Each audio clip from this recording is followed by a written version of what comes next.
Hi everyone. Today we will talk about how to fix or how to solve your Snapchat when it keeps kicking you out.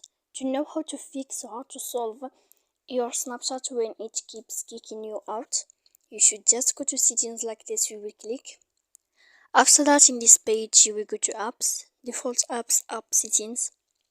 When you will see this list, you will go down to find the application of Snapchat and you will enter. Then in this page, you will go to click for stop. When you will end this, you will enter to storage. After that, in this page, you will click clear cache. Then you will go to click clear data. And after all that, when you will end this, you can turn off your phone.